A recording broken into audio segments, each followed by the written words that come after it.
아멘. 감사합니다. 자, 우리 앞뒤 좌우로 환하게 한번 인사하겠습니다. 말씀과 함께 신나게 사세요. 하나님의 상속자라는 제목으로 로마서 8장 네 번째 말씀을 함께 잠시 나누도록 하겠습니다. 여러분, 우리가 믿는 기독교 신앙과 일반 타 종교와의 차이점을 잘 이해하고 계십니까? 사실 우리가 믿는 기독교 신앙과 타 종교에는 비교할 수 없는 차원이 다른 몇 가지 큰 차이가 있습니다. 그 중에 가장 먼저는 여러분, 모든 종교는 인간이 신을 찾아 나서는 것이다 라면, 우리가 믿는 기독교 신앙은 인간이 신을 먼저 찾아간 것이 아니라 하나님이 인간을 찾아오신 종교이다 라는 겁니다. 모든 사람이 죄를 범하였음에 하나님의 영광에 나아갈 수 없기 때문에, 하나님께 스스로 나갈 수가 없기 때문에 하나님이 인간의 모습으로 인간을 찾아오셨습니다. 그 인간을 찾아오신 하나님이 바로 예수님이시다라는 거죠. 또 한 가지 놀라운 차이점은, 모든 종교는 인간이 신을 위해서 일방적으로 희생하고 헌신의 제물을 드리고 혹은 자신을 헌신의 제물로 드리는 그런 종교입니다만, 그러나 여러분, 기독교는 그와는 차원이 다릅니다. 인간이 하나님을 위해서 일방적으로 희생하고 헌신하는 것이 아니라 오히려 하나님이 사람을 위해서 희생하시고 심지어 죽으신 종교가 기독교라는 겁니다. 여러분, 세상에 그 어떤 종교도 신이 인간을 위해서 죽은 종교는 없습니다. 그렇죠? 다 사람이 제물을 드리고 자기를 희생하고 혹은 사람을 제물로 바치기도 하는 그런 것이 세상의 종교이죠. 그런데 여러분, 이 기독교 신앙은 독특하게 신이 인간을 위해서 죽었습니다. 왜 신이 인간을 위해서 죽었을까요? 사랑했기 때문이라는 거예요. 하나님이 세상을 이처럼 사랑하사, 사람을 사랑하사 하나님 인간이 되어서 사람을 위해서 죽으신 종교, 그것이 우리가 믿는 기독교 신앙인 줄로 믿습니다. 또 한 가지, 여러 가지 차이가 있지만 또 한 가지 놀라운 차이가 있습니다. 그것은 대부분의 종교는 여러분, 신을 두려움의 대상으로만 여기지만 우리가 믿는 기독교 신앙은 단순히 두려움의 대상이 아니라 사랑의 대상이 된다는. 그래서 우리는 하나님을 향해 사랑합니다, 하나님을 닮고 싶습니다 라고 늘 고백을 하지요. 그렇게 된 이유가 뭐냐 하면, 하나님과 사람의 관계를 성경은 어떻게 이야기를 하고 있냐면 아버지와 아들의 관계로 설명하고 있기 때문입니다. 여러분, 우리는 하나님을 누구라고 불러요? 아버지라고 부르는 겁니다. 아버지와 자녀의 관계가 우리와 하나님의 관계다라는 겁니다. 여기에 저와 여러분의 아주 독특한 존재감이 있고 정체성이 있고 자존감이 있습니다. 여러분, 우리는 누구인가? 나는 도대체 누구인가? 하는 아주 근본적인 질문에 대해서 성경은 우리는 하나님의 형상으로 지어진 하나님과 같은 존재이고, 더 나아가서 하나님을 아버지라고 부르는 하나님의 자녀입니다 라는 것이 우리가 가진 정체성이고 우리의 자존감이고 여러분, 우리의 존재감이다 라는 것입니다.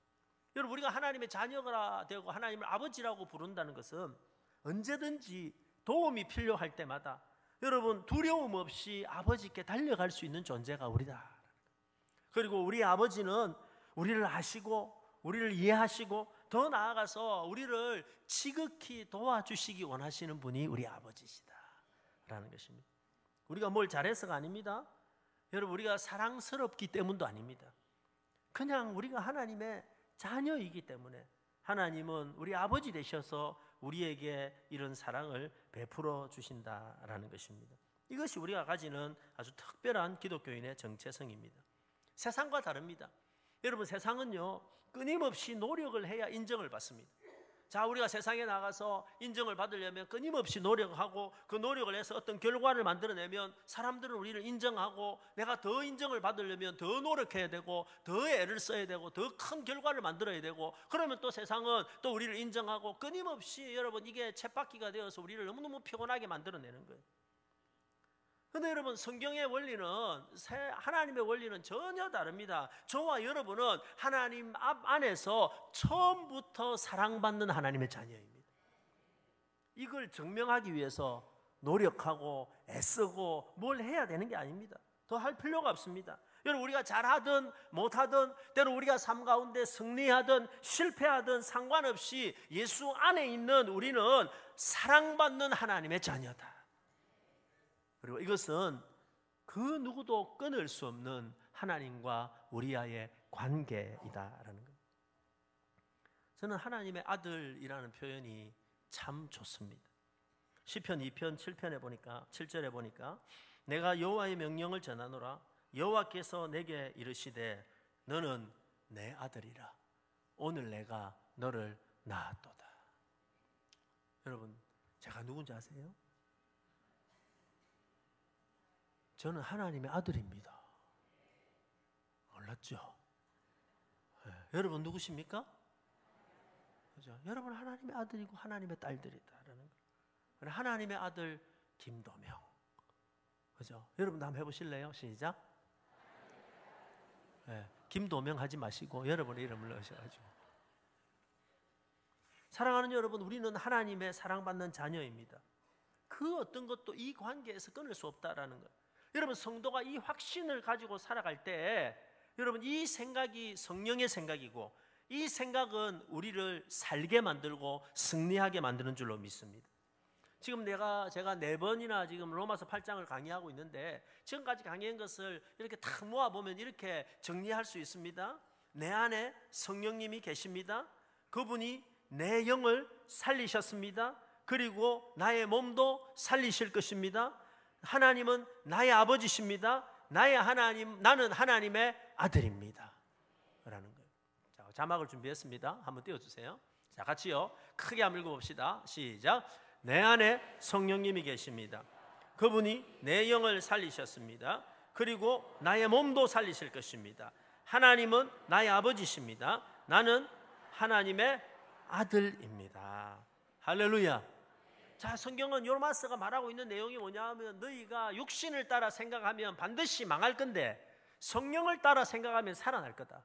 성령을 따라 생각하는 것은 다른 것이 아니라 내 안에 하나님의 영이 계시고 나 안에 계시는 하나님의 영은 나의 영을 이미 살리셨고 나의 영을 살리신 그 하나님은 나의 죽을 몸도 살리실 것이고 하나님은 나의 아버지시고 나는 하나님의 아들입니다 라는 이 생각을 끊임없이 품고 살아가는 사람은 승리하게 된다는.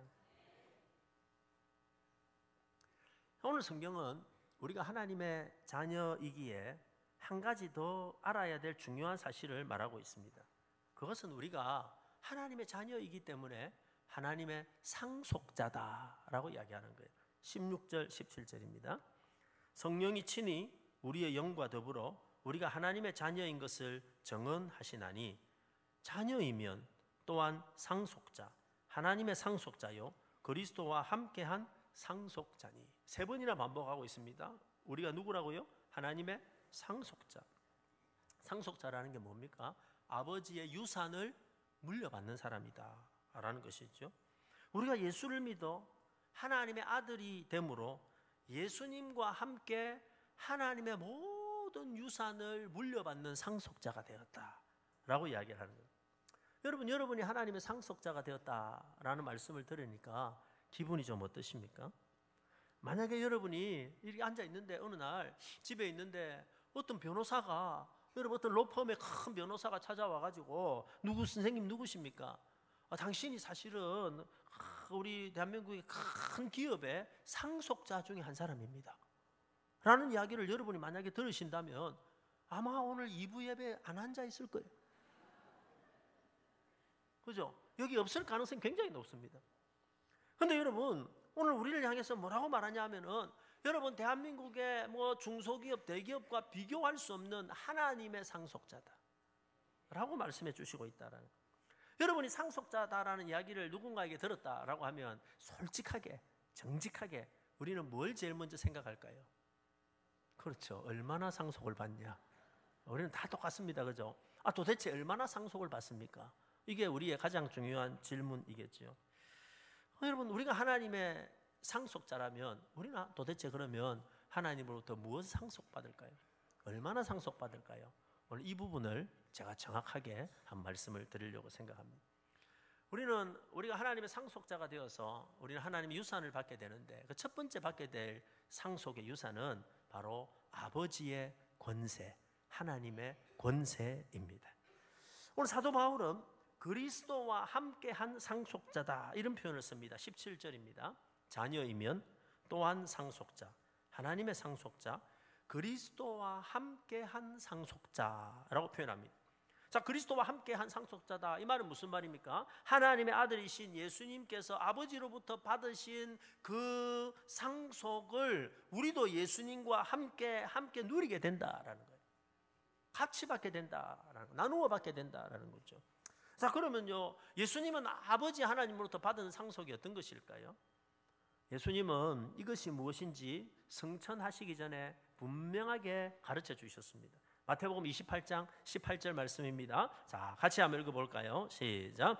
예수께서 나와 말씀하여 이르시되 하늘과 땅의 모든 권세를 내게 주셨으니, 아버지께로부터 받은 것이 있다는 거예요. 뭘 받았냐면은 하늘과 땅의 모든 권세를 주셨다. 여러분, 다시 말해서 하늘과 땅을 다스리는 왕의 권세를 예수님은 아버지로부터 받았다라는 겁니다. 그리고 이 땅에 공생의 3년을 지내시면서 그 왕의 권세가 무엇인지를 사람들 앞에, 눈앞에 보여주셨습니다. 폭풍을 말씀 한마디로 잠잠하게 하시는 권세, 물 위를 걸으시는 권세, 수많은 병자를 고치시는 권세, 악한 귀신을 내어 쫓으시는 권세, 심지어 말씀으로 죽은 자를 다시 살려내시는 그 하늘과 땅의 아버지의 권세를 보여주셨어요.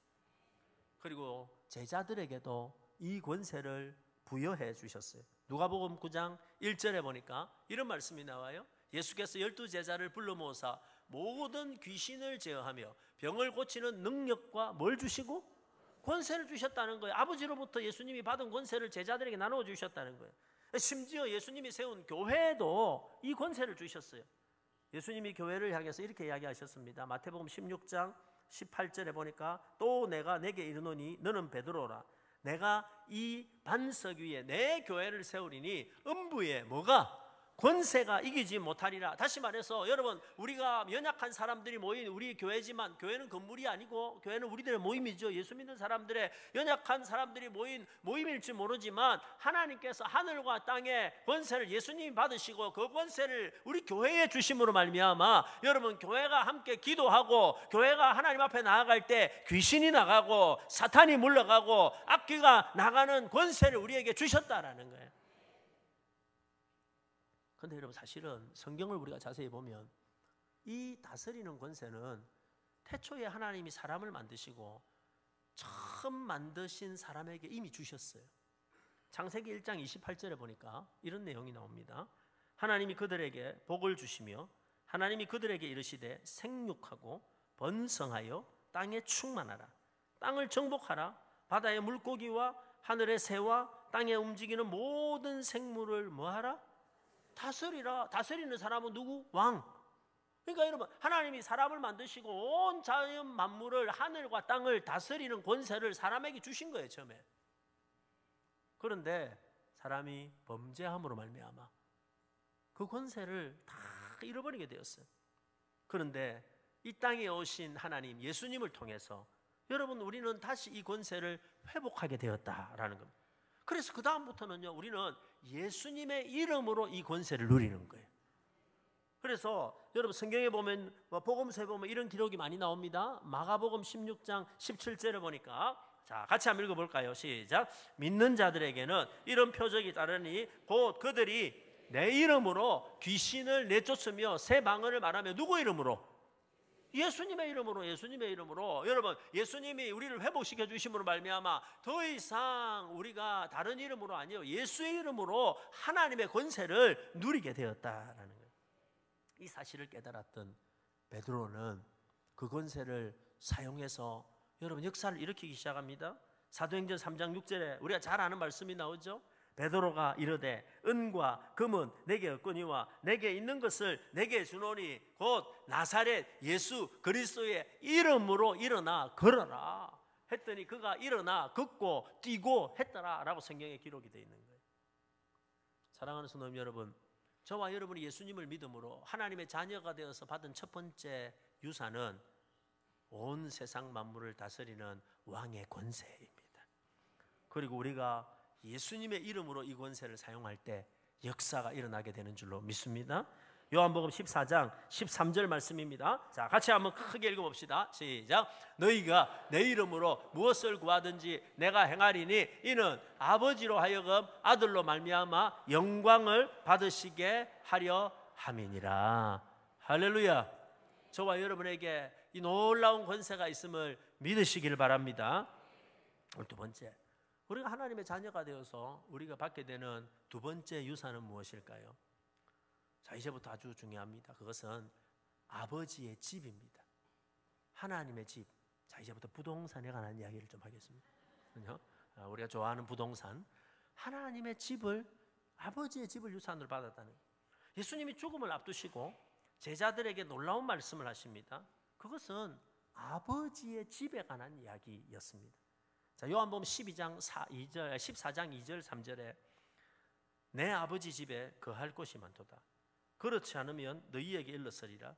내가 너희를 위하여 거처를 예비하러 가노니 가서 너희를 위하여 거처를 예비하면 내가 다시 와서 너희를 내게로 영접하여 나 있는 곳에 너희도 있게 하리라. 자, 여러분, 예수님이 앞으로 어디로 가신다고요? 아버지 집으로 가신다는 거예요. 아버지 집으로 가서 뭐 하실 거냐 하면 우리를 위해서 거처를 예비하고 나중에 오셔서 우리를 그곳으로 인도해가지고 예수님이 사시는 그곳에 누구도 살게 하겠다. 우리도 살게 하겠다. 그래서 아버지의 집을 우리에게 주셨다라고 말씀하신다라는 것입니다. 여러분, 이 아버지 집이 뭐예요? 하나님의 집이죠. 하나님의 집이 뭐예요? 천국입니다. 사랑하는 여러분, 저와 여러분이 하나님의 자녀가 되어서 누리게 되는, 받게 되는 최고의 유산은 다른 것이 아니라 아버지의 집, 천국인 줄로 믿습니다. 자, 여러분 보세요. 아버지의 집을 다른 말로 하면은 어떤 말로 표현할 수 있을까요? 아버지 집. 잘 들으세요. 잘 생각하세요. 부동산 아주 중요한 거예요. 아버지 집을 다른 말로 하면 뭘까요? 아버지 집을 다른 말로 하면 우리 집입니다. 그죠? 아버지 집 하면 다른 말하면 우리 집이에요. 여러분, 우리는 부모님 집에 살면서 늘 여러분 우리 그 집을 부모님 집에 사는데 분명히 부모님 집인데 누구 집이라 그래요? 우리 집이라 그래요. 저희 막내는 이제 지금 서울에 있지만 부산에 있을 때 친구들을 저희 집에 엄청 많이 데리고 왔습니다. 주로 여러분 토요일 날 저녁이 되면은요 아이들이 그 외박을 하고 싶어가지고 저희 집에 엄청 많이 왔어요. 한 번은요 몇 명을 데리고 왔냐면 고등학교 때 17명을 데리고 왔어요. 진짜 17명을 데리고 와가지고 저희 집에 잤어요. 이 아이들이요 밖에서 자고 싶으니까 잘 안 재워주니까 누구 집에 잔다 그래요? 목사님의 집에 잔다 그래요. 그래서 제가 보정이 돼가지고 17명 우리 집에 재웠던 적도 있습니다. 17명을 이제 자기 집 이제 우리 이찬이가 친구들을 초청하면서 전화를 하죠. 그래서 와서 자라고. 누구 집에 와서 자라고? 우리 집에 와서 자라고. 그게 어떻게 지 집입니까? 누구 집인데? 아버지 집인데. 근데 지는 당당하게 누구 집이라 그래? 우리 집에 와서 자라 그래. 그래 들어와가지고 17명이 라면 끓여 먹고 통닭 시켜 먹고 뭐 하고 엉망진창으로 만들고. 여러분 목사에게 제일 신경 쓰이는 요일 저녁이 어딜까요? 토요일 저녁에는요 장로님들도 저희 집에 전화를 안 합니다. 그죠? 근데 이 자식은 그죠? 그냥 와가지고 17명을 데리고 와가지고 막 떠들면서 자고 오락하고 막 하는 거예요. 왜 그럴까요? 아버지 집이니까. 아버지 집은 누구 집? 내 집이니까. 사랑하는 성도님 여러분, 우리가 이런 사람입니다. 저와 여러분이 어느 정도 사람이냐면 우리는 하나님의 집을 우리 집이라고 부르는 어마어마한 사람들이다. 그렇죠? 이런 권세를 가진 사람들이다. 여러분 그러니까 하나님의 집을 우리 집이라고 부르는 어마어마한 하나님의 자녀답게 당당하게 살아가야 될 줄로 믿습니다. 여러분 이 땅에서 좀 가난해도 넓은 집이 아니어도 우리가 타고 다니는 차가 좀 작다고 하더라도 여러분 안에 있는 통장의 잔고가 다 떨어져서 부족하다고 할지라도 여러분 하고 있는 기업이 좀 잘 안 된다고 하더라도 절대로 기죽지 마시기를 축복합니다. 여러분 우리는 누구냐 하면 하나님 아버지의 집을 우리 집이라고 부르는 어마어마한 사람들이다. 그리고 우리는 그곳에서 영원하게 살게 될 것이다. 이 확신을 가진 사람들은 이 땅에 당당하게 살아가게 되는 줄로 믿습니다. 오늘 세 번째, 우리가 이제 예수님을 믿음으로 말미암아 하나님의 자녀가 되어서 받고 누리는 세 번째 유산은 아버지가 주신 사명입니다. 우리가 하나님의 상속자가 되어 받게 되는 세 번째 유산은 예수님이 아버지로부터 받으신 그 사명을 우리도 받게 되었다라는 겁니다. 예수님은 부활하시고 승천하신 후에 제자들에게 마지막 유언을 하십니다. 여러분, 우리는 이 유언을 지상명령 혹은 대사명 이렇게 부릅니다. 어디에 나오냐면 마태복음 28장 18절에서 20절까지 나옵니다. 제가 한번 잘 읽어드릴 테니까 주목해서 보십시오.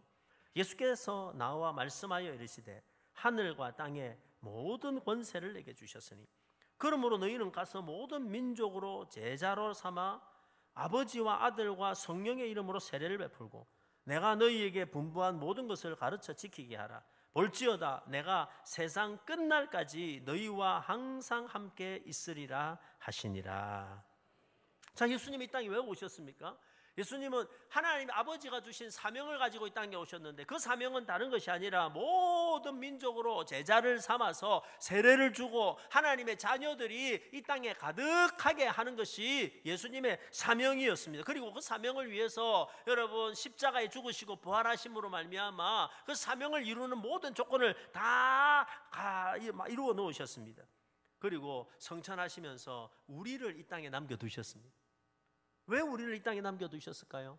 예수님이 하신 그 사명을 우리가 이어서 완성하라고 이 땅에 남겨두신 줄로 믿습니다. 여러분, 저와 여러분은 지금 죽어도 천국 갈 수 있는 사람인 줄로 믿습니다. 여러분, 우리는 지금 죽어도 하나님의 나라 아버지 집에 갈 수 있는 사람입니다. 그런데 왜 하나님은 우리를 지금 안 데려가셨을까요?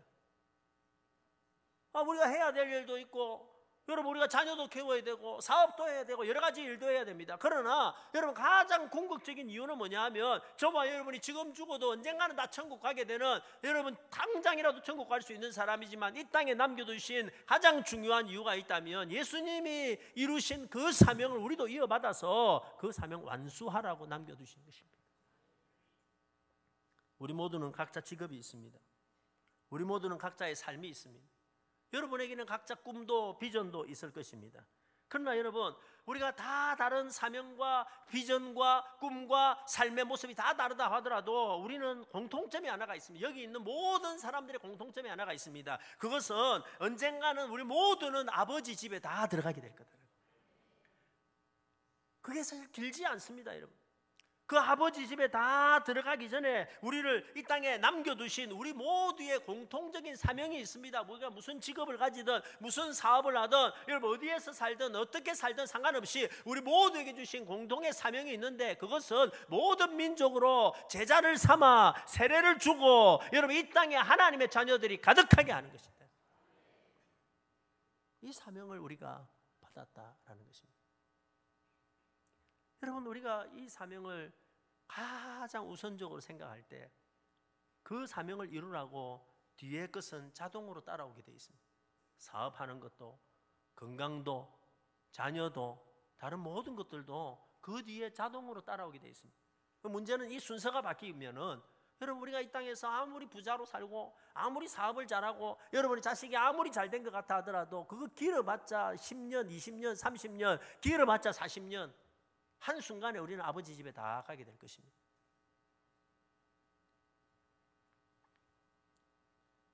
그러므로 여러분 우리가 하나님의 상속을 받은 우리에게 주신 가장 중요한 의무는 복음을 전하는 것입니다. 그래서 이 땅에 아직도 예수 알지 못하는 하나님의 자녀가 되지 못한 자녀들을 예수 전하고 복음 전해서 하나님의 자녀가 되는 이 일에 우리의 삶과 시간을 사용하는 것입니다. 로마서 8장 17절입니다. 자녀이면 또한 상속자 곧 하나님의 상속자요 그리스도와 함께한 상속자니 우리가 그와 함께 영광을 받기 위해 고난도 함께 받아야 할 것이니라. 여러분 우리가 이 땅에서 다른 것 때문이 말고 내가 뭐 실수해가지고 내가 뭐 잘못해가지고 내가 사기쳐가지고 내가 내 욕심 때문에 살다가 고난당하고 내가 어려움 당하고 뭐가 꼬이고 이거 말고 여러분 내가 복음을 위해서 하나님의 나라를 위해서 수고하고 헌신해서 여러분 고난받은 그 일 때문에 우리가 앞으로 아버지 집에서 받을 보상은 상상이 안 될 것이다 라고 오늘 성경이 이야기하는 거예요. 로마서 8장 18절입니다. 같이 한번 읽어보겠습니다. 시작. 생각하건대 현재의 고난은 장차 우리에게 나타날 영광과 비교할 수 없도다. 옛날 성경에는요, 좋게 비교할 수 없도다. 절대 비교할 수 없도다. 사랑하는 성도 여러분, 말씀을 정리하겠습니다. 우리는 하늘과 땅의 모든 권세를 가지신 예수 이름의 권세를 가진 사람들입니다. 저와 여러분은 하나님 아버지의 집을 우리 집이다 라고 말하는 어마어마한 하나님의 자녀들인 줄로 믿습니다. 그리고 우리는 예수님이 이 땅에 오셔서 이루신 그 사명을 우리도 이루라고 아직 이 땅에 남겨두신 사명자임을 믿습니다. 기억하고 한 주간도 그렇게 당당하게 살아가는 저와 여러분 되시기를 예수님의 이름으로 축복합니다.